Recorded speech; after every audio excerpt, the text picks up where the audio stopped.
Go. All right. If you're watching on Facebook, please say hello as well. We're going to officially get started. So today we're talking about, so this training is clearly for the boot camp. I'm choosing to stream some of these on Facebook because I think they're so useful. And then I've noticed some of the boot campers are actually utilizing the Facebook ones. I guess they prefer to watch it, which is totally fine as well. So it's week 4 of our Strong for Summer boot camp. It's a 6-week boot camp. These guys are killing it. Absolutely. And I am late, which is why there's not a whole lot of people here, but I love that you guys are here. So thanks so much for being here. Obviously, I'm Jamie. I run Strength by Jamie Barroso. We design custom training programs and nutrition protocols for our clients. And obviously, we also do fun boot camps and challenges like this as well. We try to do about 3 per year. So lots of fun things going on over here. We have a huge focus on like living your damn life, eating the mac and cheese, eating the pizza, and understanding nutrition, research, and science so that we can make informed decisions based on and reactions and emotions, right? So I feel like parenting and nutrition are so similar.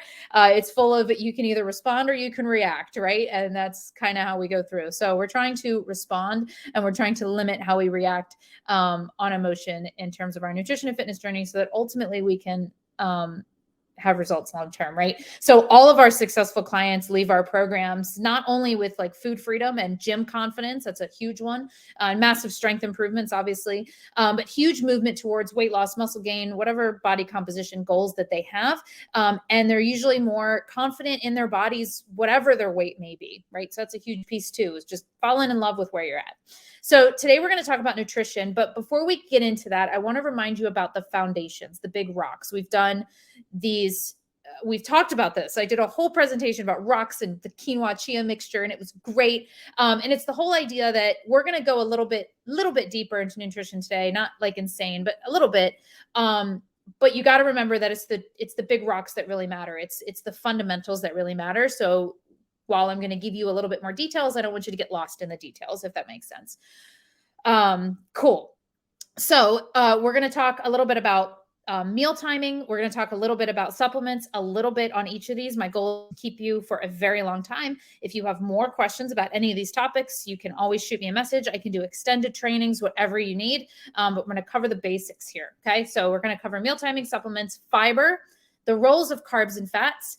And then we're going to go into the winner from the hashtag workout selfie challenge from last week. And we're going to talk about the challenge coming up this week for our boot campers to win my favorite prize of the whole boot camp, the vegetable chopper.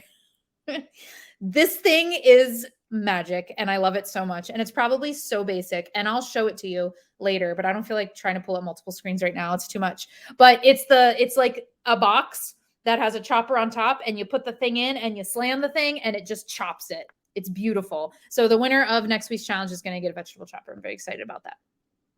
All right, so let's jump in. First things first, we're going to talk about meal timing. And I just did a brief little training yesterday, I believe, on intermittent fasting. And this definitely ties into meal timing. So if you didn't see the training on intermittent fasting yesterday, go watch it. It's in the Facebook group. It's on my main page. All of the replays stay there. So go watch it. It was the 2 truths and a lie.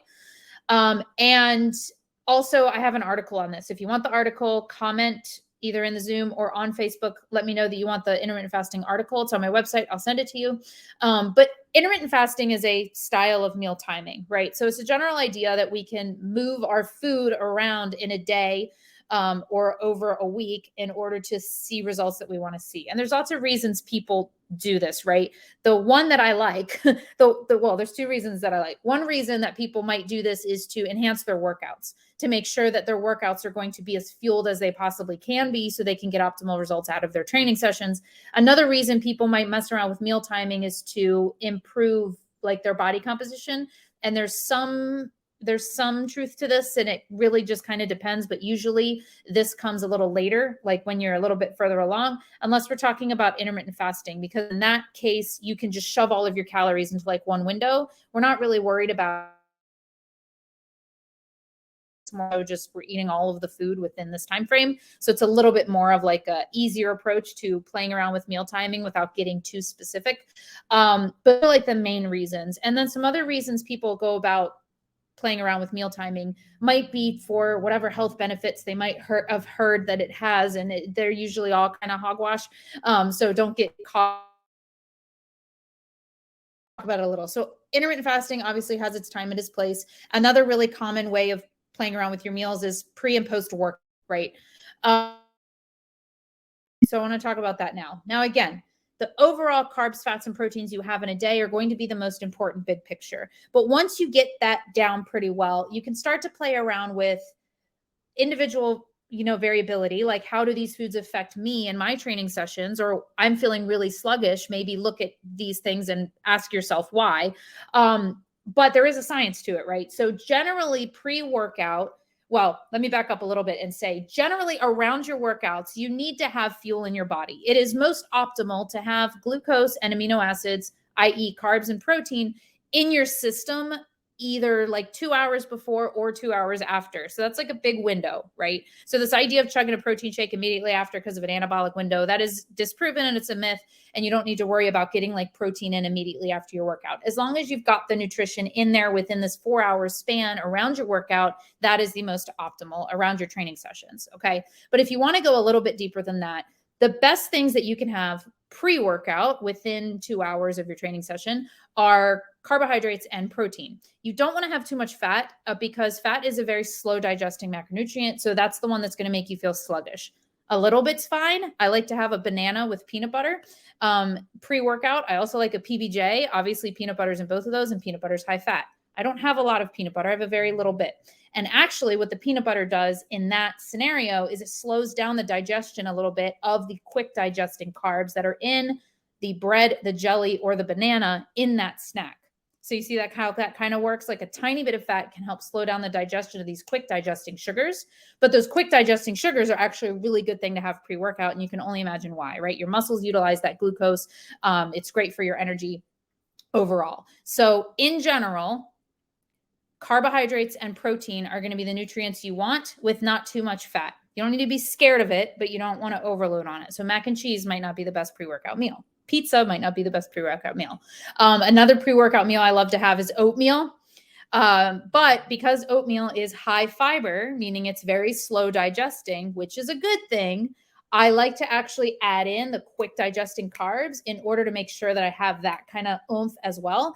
And I do that either in the form of like just brown sugar or banana or both. So oatmeal with brown sugar, banana, you got quick digesting carbs, you have slower digesting carbs to last a little longer. And then you've got the amino acids in there because I add some protein powder, or you can add an egg, whatever you want in your oatmeal to make sure you have some of that as well. And then post-workout, honestly, very similar. Again, it doesn't have to be immediately pre-workout. It doesn't have to be immediately post-workout. So if you ate lunch at noon and you're going to go work out at 3 and then have a shake after, then you're going to be fine. If you had breakfast or you just woke up and you're going to train and you're going to have breakfast right after, you're fine. Okay. So I would say if you're going to put your focus into your workout nutrition, pick either pre or post workout. Don't worry too much about doing both because then you're just going to be sandwiching yourself with a ton of food, and that may or may not be beneficial for you. So focus on one. I like pre-workout stuff and kind of thinking about what you're going to have pre, and then post is obviously going to be very similar. It's going to be carbs and protein. You need the glucose, you need the amino acids. Okay. Those are going to be the best things that you can do. Ideally, when we're talking about meal timing, the best thing to do is to space out your food throughout the day. That's going to be the most optimal in terms of your body's digestion or the way it absorbs nutrients, et cetera, et cetera. But again, optimal for training and optimal for life don't always mix. So what I don't want you to do is constantly think, what is optimal for my training? What is optimal for my gym time? If it's going to impact the quality of your life. Keep it in mind, right? So I'm practicing intermittent fasting right now, a daily, like timed, restricted, oh my gosh, time restricted feeding, TRF. I'm practicing that right now. I'm not eating until noon, but I also moved my workout from the morning to the afternoon because I can, but some people can't. And so in that case, you're going to have to kind of reevaluate. So big picture here is don't get too caught up in the weeds with meal timing. But if you want to take it a step further, focusing on your pre and or post-workout nutrition is probably a great place to start. And we're going to get into supplements. Do you guys have any questions so far? I don't see any. So I'm gonna keep going. All right, supplements. Pull my notes back up. can't get off track. Supplements. So we're really simplistic around here. I'm a minimalist. I like to keep it as basic and as sustainable as possible for your life. So creatine, omega-3s, magnesium, and a multivitamin. Those are my main recommendations. If you want those repeated, creatine, omega-3s, magnesium, and a multivitamin. Those are the only ones we really recommend big picture. If you guys, I get a lot of questions about BCAAs, branched chain amino acids. Do not waste your money. Do not waste your money on BCAAs. Let me tell you why. BCAAs are basically amino acids that you get from protein. They are the amino acids that your body needs in order for muscle turnover, et cetera, et cetera. However, if you're already eating enough protein, you're already getting enough BCAAs. You are getting plenty. You don't need any more. In fact, any extra that you get, your body is literally just going to pee out. you're gonna flush it out through your kidneys and you're gonna pee it out. So you are literally peeing out your investment when you are buying BCAAs, unless you do train fasted, which we talked about in the intermittent fasting training. If you do train fasted and you're not going to adjust your nutrition to have some food in your body within a 4-hour window around your training session, then BCAAs might be beneficial because they're giving your body those amino acids. And usually BCAAs are like calorie-free, fake sweetener type little drinks. So that might be beneficial at that time because you have nothing else in your body. So giving your body some of those amino acids immediately might be beneficial. You could also just drink the intra workout shake that I've told you guys about, with just like a half a scoop of vanilla protein powder, a scoop of Gatorade orange electrolyte, and some creatine. You're going to have calories. If you're worried about intermittent fasting, you shouldn't be, but that's going to give you the glucose and the amino acids that you need. You don't need to buy BCAAs. You're probably going to be spending way more money getting BCAAs than you would just getting the protein powder. Okay. Pre-workout in general is trash. I'm saying that as a big blanket statement. There are plenty of people out there that like pre-workout. There's plenty of people out there that I respect that take pre-workout. I'm not a fan. I don't think it's necessary. I think that they put a lot of stimulants in there that can be very unsafe. It's hard to quality check. So sure, there's some good pre-workouts in there, but how do we quality check? How do you as the average consumer know what to look for? I don't like it. I would much rather focus on have a cup of coffee and have a PBJ and like get your mind ready for this workout and like go in and crush it. I also have a history of my husband was like taking pre-workout, and then a doctor told him he needed a heart transplant. And he literally thought he was going to die for like 2 or 3 weeks. And it turns out it was the pre-workout that was giving him heart palpitations. So I don't like it. And I don't think it's necessary. And I think I'm going to go on a limb and say 0 of our clients take pre-workout. You might prove me wrong. If some of you guys message me and you're like, I take pre-workout. Okay, fine. And I'm not going to get on you about it because again, there's some fine ones out there, but again, quality control and do you really need it? I think it's very buzzworthy right now. So those are my thoughts on pre-workouts. There are some other supplements in general, like that can be very useful, but usually at higher levels. So our team doesn't take anything extra unless you guys tell me. I'm pretty sure we're all pretty simplistic. And so you probably don't need to either. So I would say just keep it really minimalistic. If you're hearing about all these supplements that are going to help you achieve this and achieve that and achieve that, like come back to those foundations, guys. Master the foundations. And then once you get really, really good at that and you want to consider other supplements, shoot me a message. We can talk more about it, right? Proper nutrition and proper training are going to cover almost all of your bases without ever having to go beyond that. So that's supplements. Now I'm going to get into my favorite topic, which is fiber. If you guys have any questions along the way, let me know. I'm happy to elaborate. Whoops. I can't minimize this screen. All right, fiber. All right, so let's talk a little bit about fiber. It's my favorite topic because I love fiber. What's wrong with me? I think I love it because I feel like it's unique for us because we can literally, by asking you, it does 2 things. By asking to intensely focus on your fiber intake, it encourages the idea of crowding out your diet with the things we want to have in it instead of restricting it from the things that we want to eat less of. So it's scientifically proven that if we can stop telling ourselves what we can't have constantly, then we'll actually eat less of it. Okay. And I have a whole study that I want to talk about, but I'm not going to because I'm going to save you time. And I've talked about it a million times, but scientifically proven that if you can stop restricting yourself from certain things and just everything's allowed, all of a sudden you want it less. Okay. So by focusing on like, let's have high fiber foods instead of don't eat the Oreos, we're going to have way more success with let's eat the high fiber foods and then fill in the rest. Okay. The other reason I like it is by telling you to just focus on high fiber foods, we're taking care of how many carbohydrates you need. So in order to get 25, 30 grams of fiber a day, you're going to have to consume a reasonable amount of carbohydrates. So it takes care of that issue. It also takes care of the issue of telling you to try to eat like whole grains instead of white all of the time, without having to tell you to do that. And it also takes care of you eating a higher quality diet without us having to tell you, make sure you eat blueberries and make sure you go buy some, broccoli. Just focus on the fiber and all that stuff will be covered. So I feel like it's such a easy way. Like, look, focus on this and you're going to cover bases on everything. And then it keeps with this minimalistic mindset and this simplistic sustainability mindset in like a very easy way, right? So why do we focus on fiber? First of all, fiber digests more slowly typically. So it's going to help you feel fuller longer because your body has to work more to break down and get to that glucose and those like simpler sugars that are in there. It takes longer. It helps your digestion, obviously. So you're going to poop better. You're going to feel better overall because things are going to be moving. Also, so this is like just a truth about it, which I don't want you to get too caught up in, but have you guys ever heard of net carbs? So net carbs is the basic idea of it's literally how many carbohydrates are left over once you subtract the fiber grams from it. So if you have like a food, but it's 10 grams of fiber, then it's got 20 grams of net carbs. So essentially, the fiber, your body doesn't digest it. It breaks it down, but it doesn't digest it. It passes through your system, and that all has calories.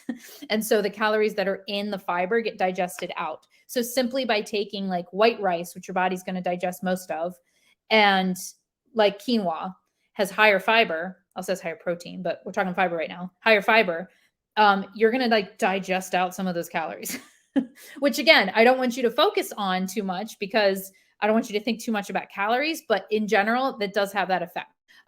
So good to keep in mind. Also, like I said, you're going to naturally eat higher quality food as long as you're sticking to whole food sources. So I always have to challenge people. Like when I say eat more fiber, I do not mean go buy Metamucil. I do not mean go buy this high fiber supplement. If you need to add that in for your digestion, by all means, kind of like protein powder. Like if you need to, actually, I feel even stronger about fiber supplements than protein powder. But the general idea that like if you need to because you're really low on fiber and you're still learning how to increase it, then go ahead. But we really want to start subbing that out, making sure they're high fiber whole food sources. So about how much? Well, if you're tracking like 25 plus grams a day, somewhere in that range. Men typically 35, so a little higher. Women can get 35 as well. I often get like 35 to 40 grams in a day. 25 is a low day for me. But if you're not tracking, a good target to shoot for is 5 to 7 grams per meal. So just look at the things that you're eating, look at the labels, see about how much fiber is in there. And every time you eat, try to shoot for about 5 to 7 grams of fiber per meal. And you're going to be in a really good spot. And the last thing about fiber is to give it time. You're probably already one of the things that people often complain about or say is like, I started increasing am in the bathroom all the time or I'm really bloated. Okay, there's two reasons this might be happening. One is just because your body's not used to it. So your gut bacteria feed off of like high fiber things. So at first, if your gut bacteria balance is off, you've got more of the like in simplistic terms, the good guys and the bad guys. You want more good guys in your gut and less bad guys. But if you've got a lot of bad guys and less good guys, you're more likely to get kind of like that feeling of being bloated or having to run to the bathroom or just feeling overall icky in your gut. But that's because your gut needs to balance out. And the more fiber you feed the good guys, the more those can grow and flourish and kind of outnumber the bad guys. You're always going to have both, but you want more of the good stuff. But sometimes it takes time. So a mistake people make is they go right to like hardly any fiber to like eating all the beans. And then that is a bad idea because obviously, and then they take it all out and they go right back to the weight they were doing. So the best thing to do is to introduce it slowly, little by little. And 9 times out of 10, you're going to be able to train your body to be able to eat more and more of it. Sometimes it's just a plain old intolerance to a certain food, not fiber in general. It might be like chickpeas. Like for my mom, chickpeas bother her, but black beans don't. Okay. So trial and error for sure, but don't eliminate high fiber foods because you think that it affects your gut. It's most likely if you try the little by little method and you're still not there, and it's just like miserable, then it's most likely an individual food or a handful of foods. And you're going to have to do a trial and error to figure out that intolerance. Okay. But really important to keep in mind that this is normal that this happens and increase slowly. Fiber questions. We're going to go into carbs and fats in a sec here. Awesome. Okay, let's talk about carbs and fats. Okay, so obviously carbs and fats each have a role in your body. I believe I've covered these pretty well already. But fats in general, hormone health, inflammation in your body, joint and tendon movement, vitamin and mineral transfer between cells, nerve function, so many things, right? Fat is essential. It's a literal essential nutrient. The minimum that we need, there is a minimum that your body needs in order to like maintain its menstrual cycle, maintain your brain health and the function of your body. And it's usually about 0.3 to 0.4 grams per pound of body weight. So good thing to keep in mind. I don't want you to worry too much about carbs and fats. You don't need to go on a low fat or a low carb diet at all. I want you to have flexibility in your day. But it's good to be aware that there's a minimum amount of fat that we need. Now, a lot of people have no problem getting fat in their diets. They don't need to think about the minimums. I have to think about the minimums because if I am left to my own devices, I will eat like 20 grams of fat in a day and all of the carbs. And so I have had to learn how to actually look and be like, oh crap, my fat's really low. All the time? No, for sure. But a couple times a week, I'll take a peek and be like, where am I at? I should probably like eat some peanut butter, some avocado, put some olive oil in my food for once. I actually have to pay attention to that. A lot of people don't. Laura thinks I'm crazy. She's like, my fats are always like in the 70s. Like not me. Definitely essential. There is not, so this is I'm going to go over this part really quick. I don't want to deep dive much into saturated fats and all that stuff, but I want to let you know that there is not enough evidence to say that saturated fats increase your chance of heart disease and cancer. Okay. But there is enough evidence to say that a diet that is higher in unsaturated fats does reduce the risk of heart disease. Okay. So we don't have enough evidence that directly says, yes, saturated fat causes heart disease, but we do have lots of evidence that say when we start to switch those out, we see decreasing levels. Make sense? Therefore, I feel like we can make a pretty solid connection that we should probably pay attention to. Do you need to avoid saturated fats? No, saturated fats are in almost all animal products. Okay. You don't need to avoid them. Should we probably balance it out a little better? Absolutely. Do you need to pay attention to exact grams or amounts? No, but just be kind of generally aware that you don't need to be fearful of saturated fats, but we should work to make sure that more of our fats come from whole food sources that are like plant-based. So avocados, peanuts, olives, things like that. Salmon is another one as an unsaturated fat. But anyway, that's not a plant source, but that's an omega-3s, which I'm also going to talk about in here in a sec. So balance, okay? And guess what? Higher fiber foods usually have more unsaturated fats from whole food sources. So again, by telling you to focus more on fiber, we're kind of covering this space already, which I love. And then the omegas. So this is in the unsaturated fat section, but omega-6 and omega-3s, and you've heard about omega-3s because they're all the rage. The reason why omega-3 is so important, without going into so many details, is because in human evolution, however many eons ago, we used to, in our natural diets, have a pretty even balance of omega-6 and omega-3s. It was like a 1-to-1.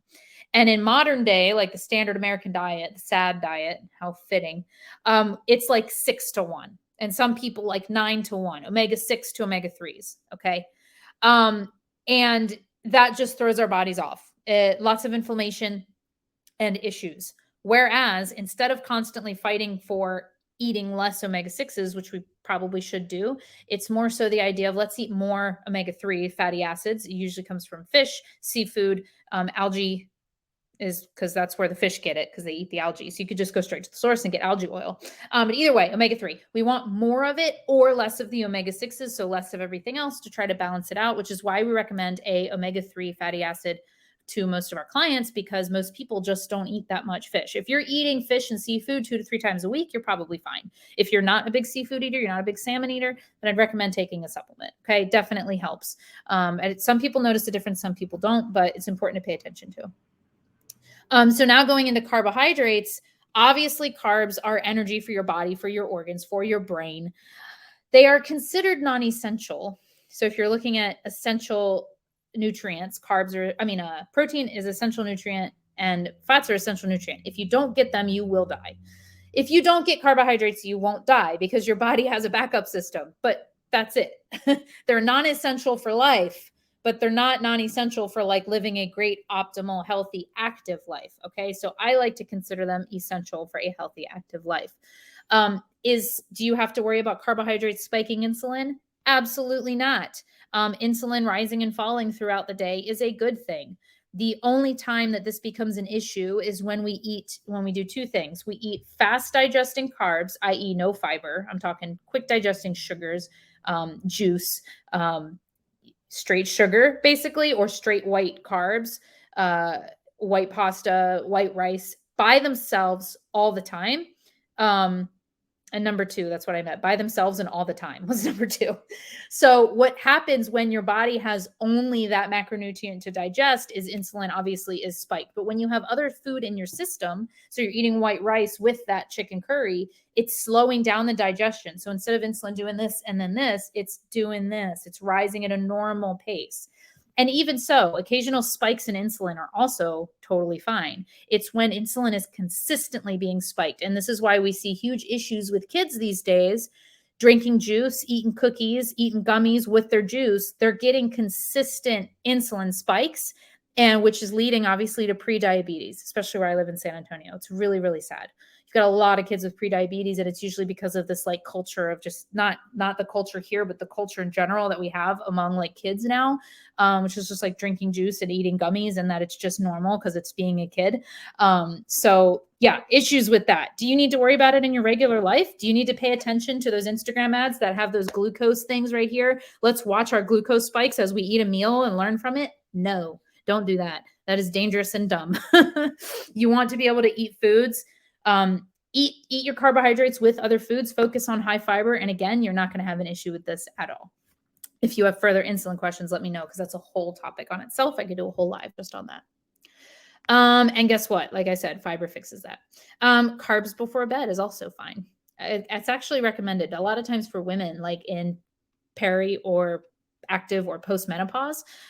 Carbohydrates can help lower cortisol because your cortisol kind of relaxes when it's got carbohydrates, when your body has carbohydrates in the system. And so it can help you sleep better. Keep that in mind. You don't want to, don't want to play around with cortisol spikes when you're reaching that age, right? Cool. I sped through that stuff. What questions do you have? Let me know what questions you have, guys, if you have any. If you don't, just give me a thumbs up. I'm going to get into winners and next week stuff. No worries if you're going to cover this, but you talk about why creatine, magnesium, omega-3 supplements. You mentioned these. Saturated fat is animal fat. Yeah. Unsaturated fat is vegetable oil. Yeah, typically. You know what? I'm going to make an infographic on the fats. That would be really helpful. It'd be nice and visual. You're welcome. I'll do that. So creatine, there's a creatine two truths and a lie I suggest you watch in the Facebook group. I can send that to you. But generally creatine is the most researched and like safest supplement out there. It's natural. It's a supplement we already create in our bodies, but it's being researched more and more and being discovered. Well, what we already know about creatine is that it can really help regenerate. Having a big creatine stores in your muscles can help regenerate ATP, which is how your body regenerates energy for sprinting, for lifting, for everything that you need energy for is ATP.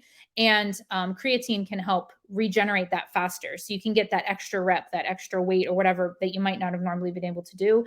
But the more research that comes out with creatine is showing more and more benefits for brain health. There's a lot of researchers who are actually starting to give it to their kids, but especially in aging populations. So it's just very well researched, very natural. It really mimics the creatine that's in your body versus a lot of supplements your body won't digest as well because it is synthetic, because it's not actually coming from food, and your body, it comes in a different package and your body doesn't know what to do with it. So it doesn't digest it as well or utilize it as well.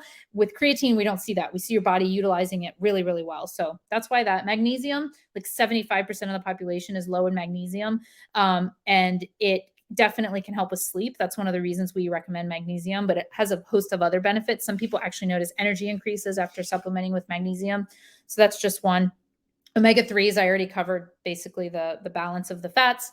And a multivitamin just kind of covers the bases. So I like to say multi because why the heck not? You're getting all of the vitamins in, and we don't really know what you're getting every day. And so why not cover your bases?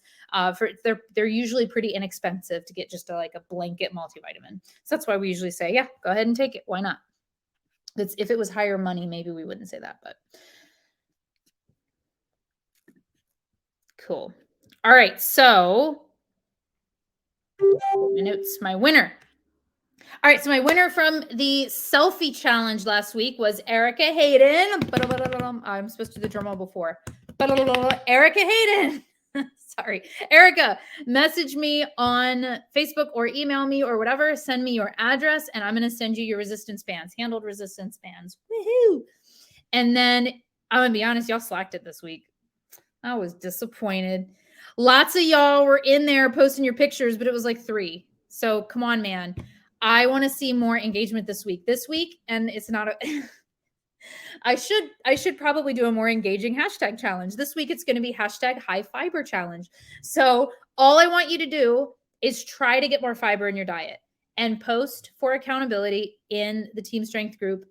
Anything. It can be you eating blueberries. Like, look, I'm doing it. Or it can be you reading the back of the food label. Hey, guess what, Jamie? I'm choosing this bread instead of this one because it's got 3 grams of fiber versus 1. It can be, look at this great meal. It's got like 7 grams of fiber. However it looks for you to focus on getting more fiber from whole food sources in your diet, post it, hashtag high fiber challenge, and you will win a veggie chopper. This is what it's like to be in your like 30s and 40s as like a fitness and nutrition like person. It's like we get excited about veggie choppers and fiber. Welcome to the dark side. Cool, guys. And that, just to clarify, because this isn't Facebook, this is only for the boot camp. Sorry, y'all. This is for my boot campers. You can still participate in the high fiber challenge. And if you do, I will pick somebody for a free coffee Friday. So if you want to participate in the high fiber challenge next Friday, I will pull somebody. Make sure to use the hashtag because that's how I filter. I'll pull somebody for the veggie chopper from the boot camp, and I will choose somebody else that's not in the boot camp for free coffee Friday, and I'll send you a Starbucks gift card. And we'll get back to free coffee Fridays when the boot camp is over because those are lots of fun. Cool, guys. If you have any questions, drop them now because I'm about to let you go so I can go hop on a with an awesome badass lady who's ready to take her training to the next level. Thank you for being here, for waiting for me. I'm sorry I was late. Oh, she's already here.